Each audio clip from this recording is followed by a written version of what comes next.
About 13 years ago, I received a wonderful call from my older brother, James.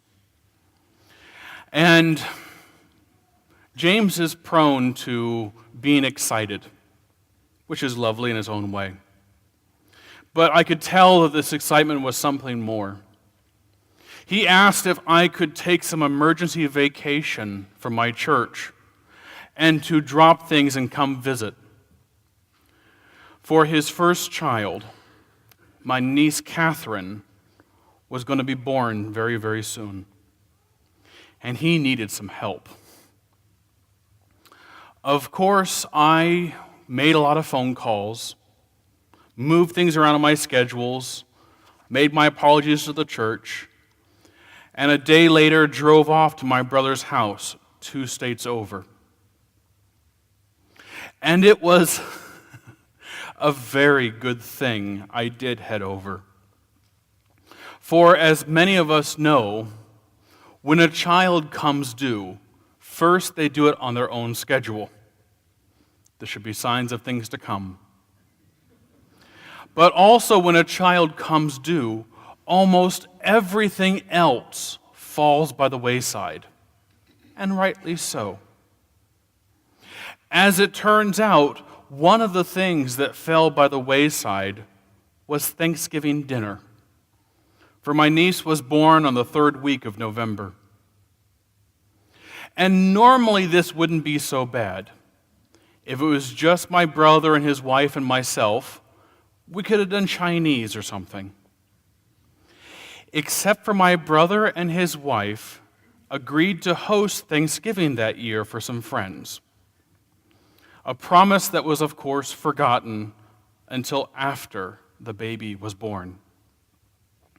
So guess who made a last-minute run to the grocery store, with a half a dozen guests due in a couple of short hours? So there I am, trying to find canned pumpkin in a grocery store I don't know, when someone calls out, "Hey, Matthew." What? I didn't think about it too much at first, for I really don't have that uncommon of at least a first name. My last name,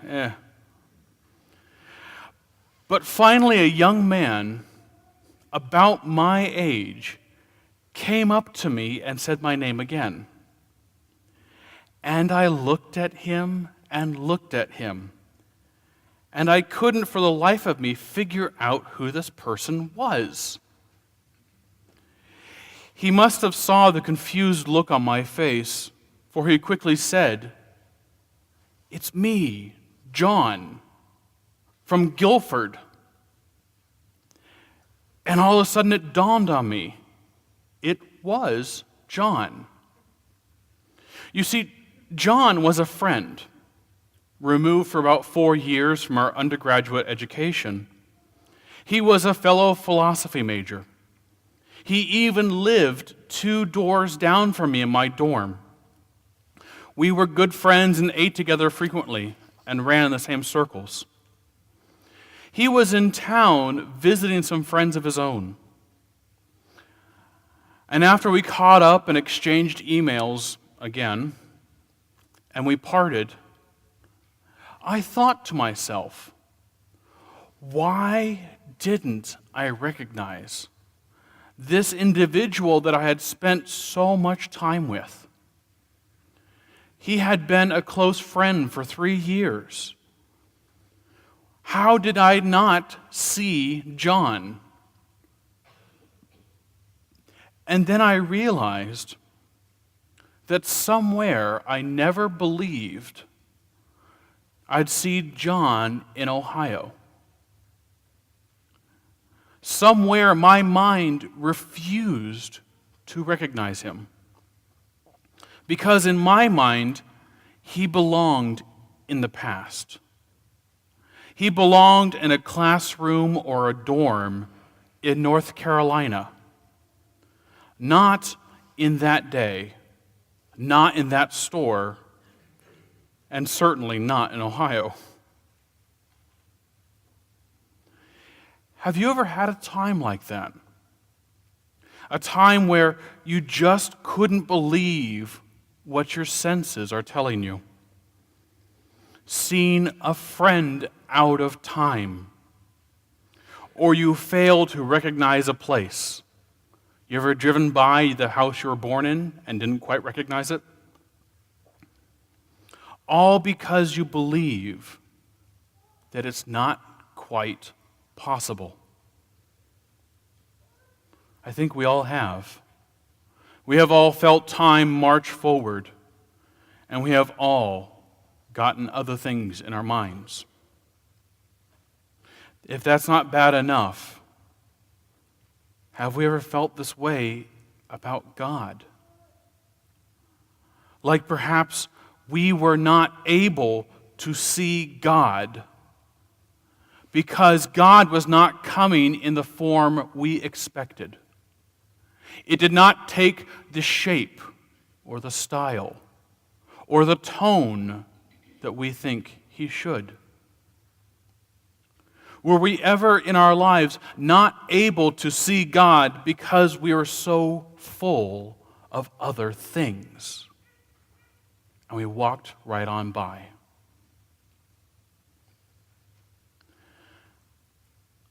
I'm sorry to say, I think that's almost as common as the first experience. That we so put God into a box that we'll walk right on by it. And yet, one of the things we know from Scriptures is that even when we choose to put our blinders on, God is often still walking with us. Even when we do not see God's presence, does not mean that God is not present. Even when he does not look like we would like, it does not mean he has left. We read in our gospel selection from Luke a story of two friends after the crucifixion.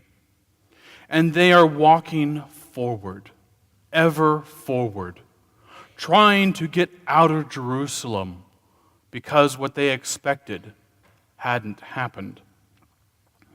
They are blinded by what they believe to be true, namely that Jesus is and forever will remain buried. It's almost comic, if it wasn't tragic, that these two disciples who had walked with, learned from, ministered alongside, failed to recognize their teacher simply because of their belief. Yet, friends, belief is a powerful thing.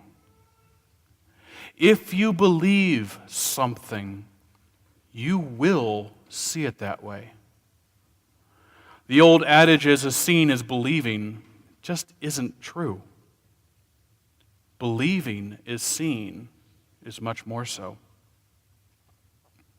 Belief is truly a positive, powerful thing. Powerful in the positive, verily, but also powerful in the negative. Think about these examples from history. Belief that the world had to be the center of the cosmos made men of science reject Galileo and his studies. Belief that African slaves were somehow subhuman allowed for generations of cruelty. Belief that Christ is dead kept the disciples firmly in their gloom and blinded them to the grace of Easter. Truly, belief is powerful, even in the negative. But just as a negative belief can restrain us, so too can a positive belief uplift us. if we choose to believe and let that belief guide our sight, we can live in a post-Easter world, a world where death does not win, a world where God is often walking with us, even when we don't see him. It's important to believe, to see the grace of God's love, so that we might understand all that God is doing around us. If we choose to believe negatively, then we will miss the miraculous. We will miss the joy-filled. We will miss the calling. Yet if we are willing to see how God might be, as he says, doing a new thing, God could be working for a new understanding, a deeper relationship, and a healing. But first, we have to be open to seeing it. We have to believe.